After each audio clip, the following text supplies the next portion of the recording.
I was asked a question in the comment section the other day. I don't think I actually answered it either, and I apologize for that. Sometimes I see them and I don't actually have time to answer. Or I think, well, I'll come back to that, and I don't.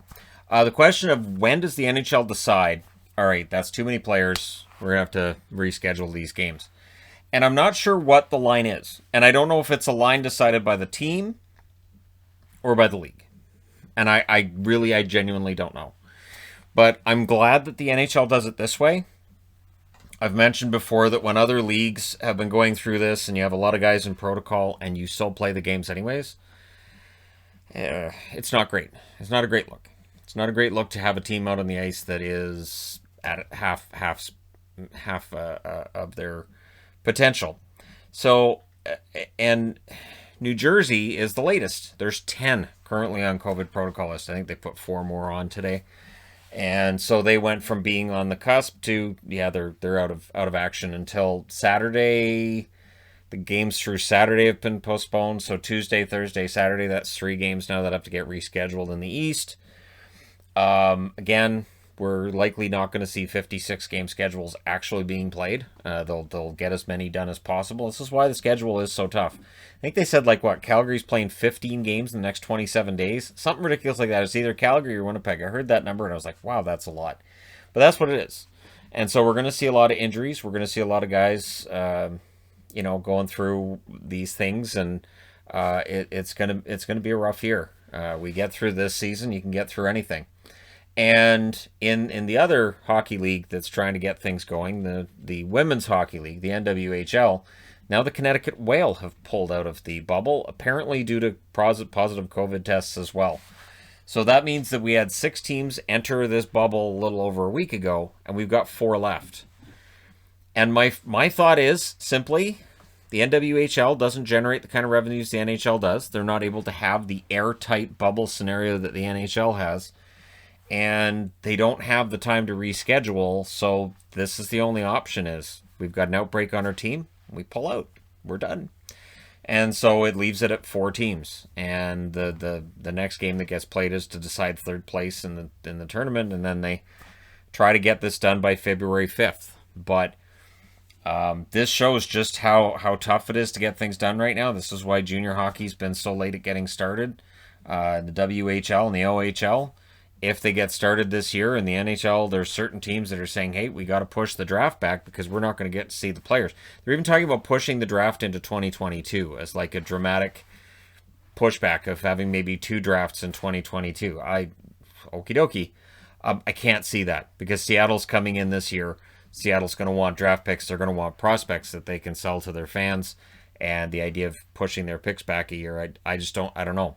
And there is apparently a split in the NHL on whether or not to do that, whether or not to push back the draft.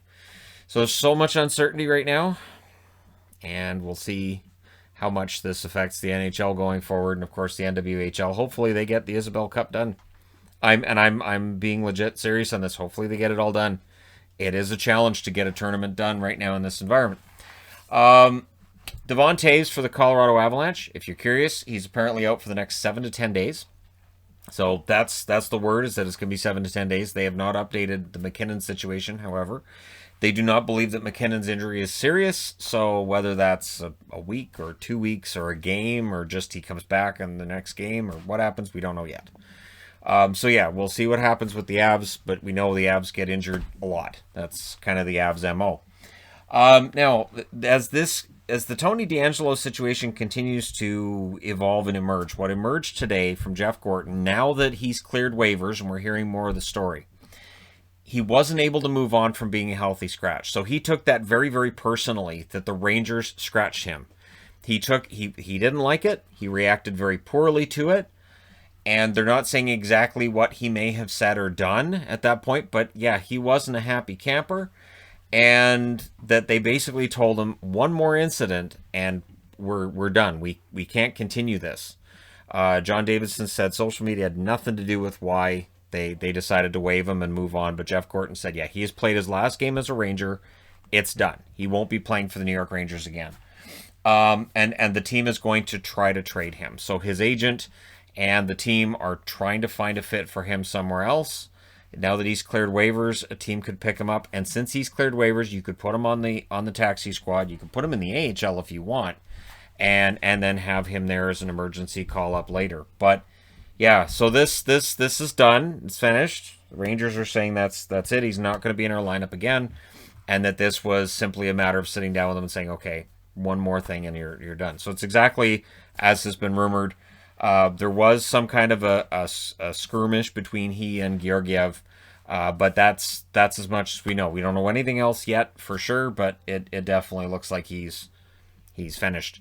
And I'm hoping that's the last time I talk about DeAngelo until he gets traded, because it's I don't know, it's kind of exhausting for everybody else as well. I can't imagine for the Rangers how it had to be a daily thing.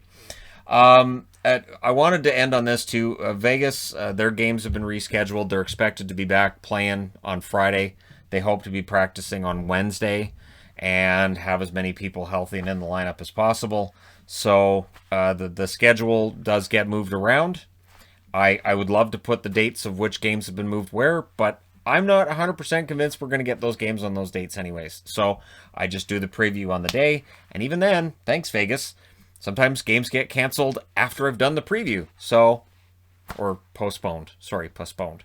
Anyways, we'll see what happens from here. But I know my night's a little bit lighter tomorrow because New Jersey's not playing. And Thursday's a little lighter and Saturday's a little lighter. Saturday wasn't that bad anyways. I think there's only 9 games this Saturday. But hey, New Jersey made those 3 nights a little bit easier for me.